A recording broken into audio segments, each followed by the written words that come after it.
the ICER host and every distinguished academics. My name is Sun Yu, a PhD student from National Tsinghua University. The subject of my presentation is Global Citizenship Education in the Mcdonaldization Age.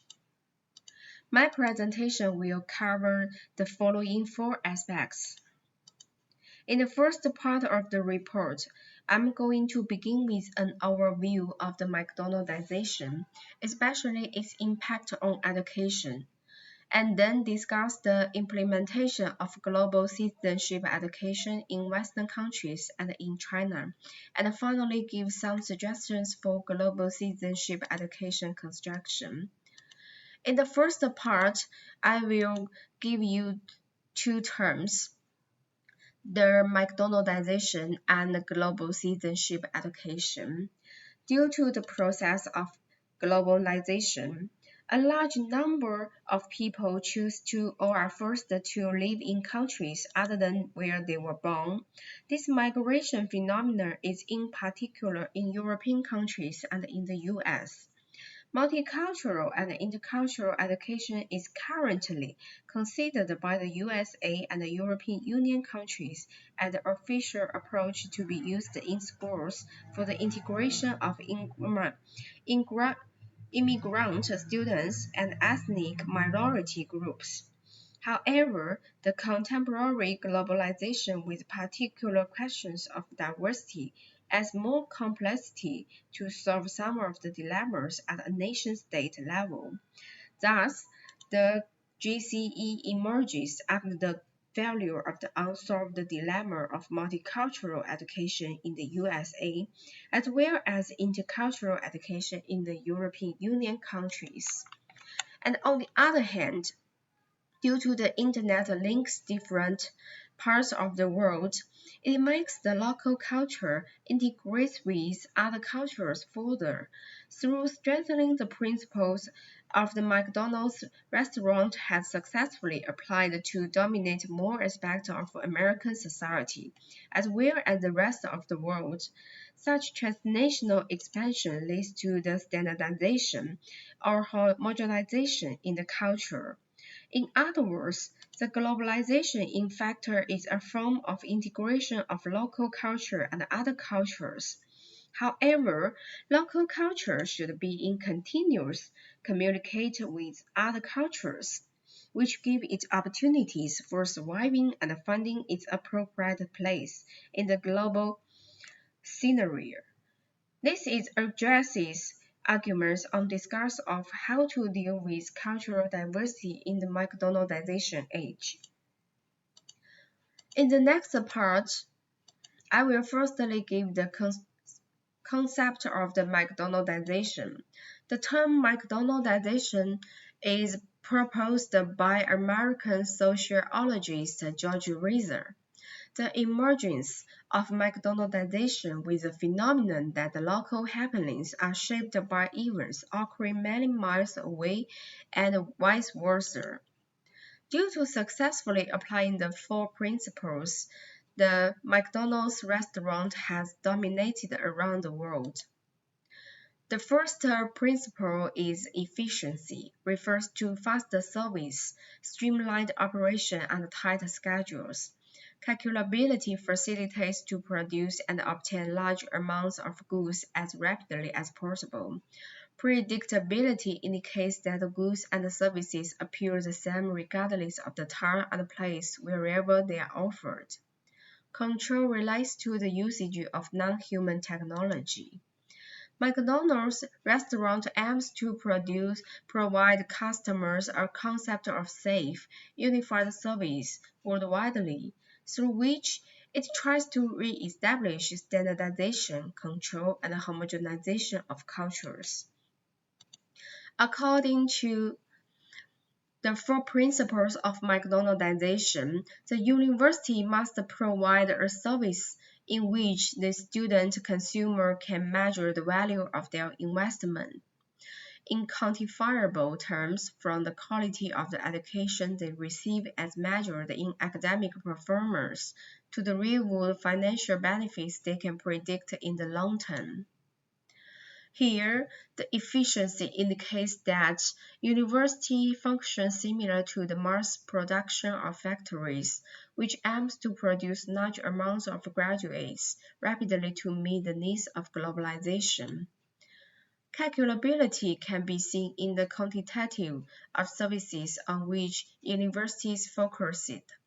The teaching and research is mainly in pursuit of numbers of academic publications closely correlated with university ranking, the amount of research funding from corporate investment. As for students, the score on exams they finally acquire is the main measurement for their learning. University education has also become predictable because the educational services appear the same wherever they offered. Within this educational system, teachers are required to follow a standard order for course preparation, and the students are taught based on curriculum standards. A control of what happens in the university is linked to the use of non-human technology. Teachers are increasingly losing their academic autonomy.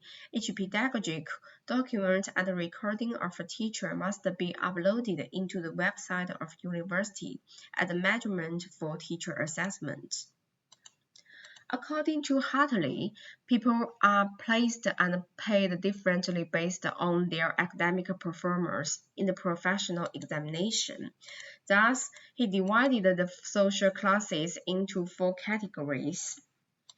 And for a young person who aged 15 to 29 years old, who usually would spend 60.5 years for their job transition, and this transition will finally generate about 12,000 pounds of debt.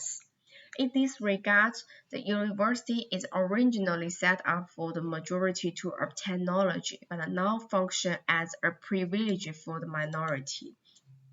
And in the third part, we will give some responses to the diversity. The global citizenship education is developed from global education. Its mainly focus on the global themes such as peace, sustainable future, and human rights, and the citizenship as the key educational goal. As for the European Union countries' intercultural education, the UK, Italy, and France adopted assimilationist approaches, while Germany adopted differential exclusion approaches to solve the diversity in the countries. As for Americans' multicultural education, proponents of liberal multiculturalism are mainly focused on respecting the diversity, while proponents of nationalism are mainly focused on the ethnic blending.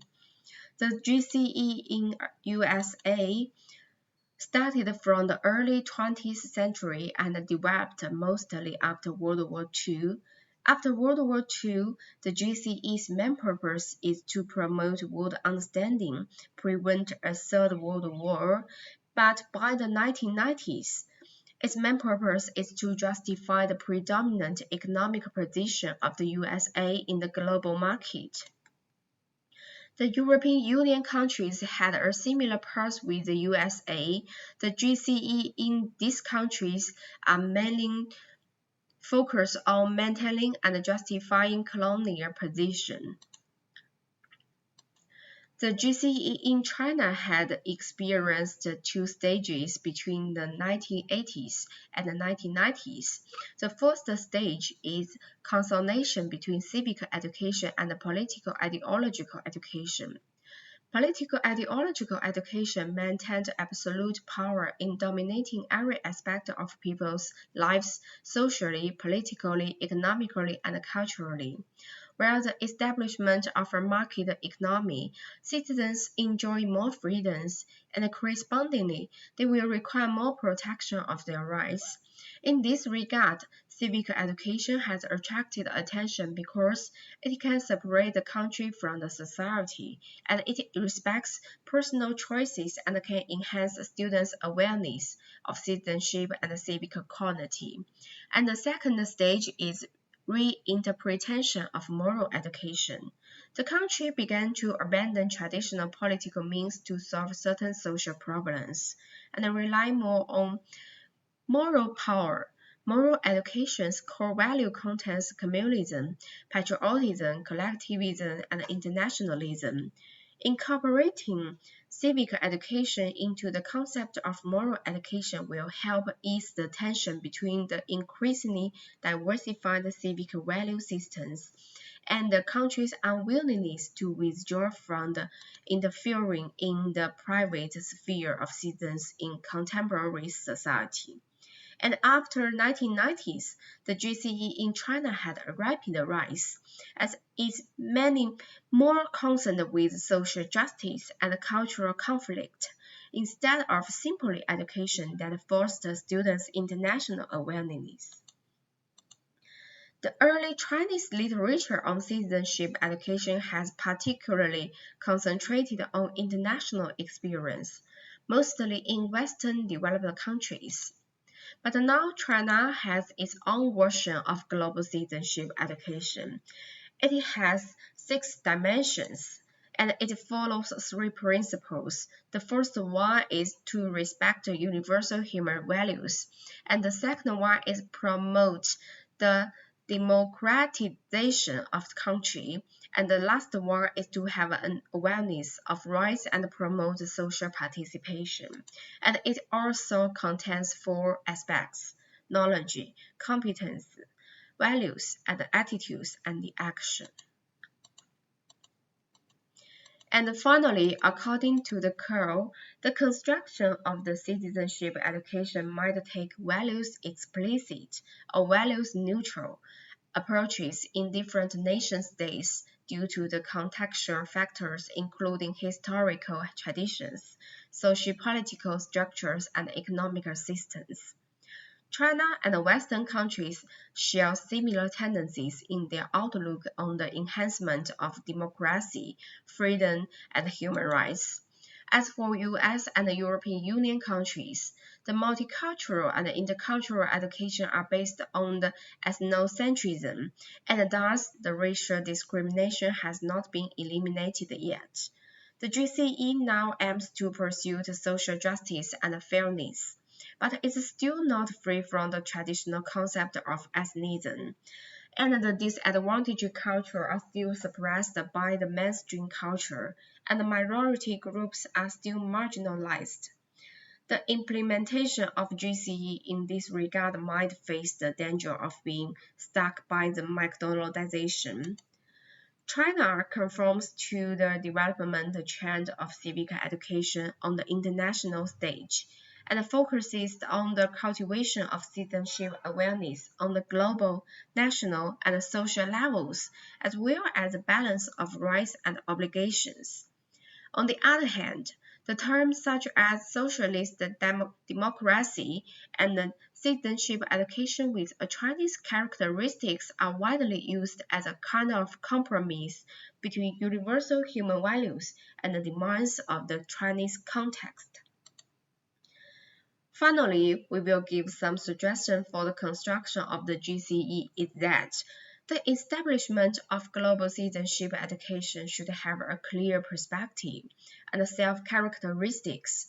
This is not similar to the simple cultural assimilation and exclusion of interculturalism and multiculturalism, but seeks to the organic homogeneity and heterogeneity on the basis of cultural diversity maintenance and the equal rights of citizens in all public affairs. That brings me to the end of my presentation. Thank you for your attention.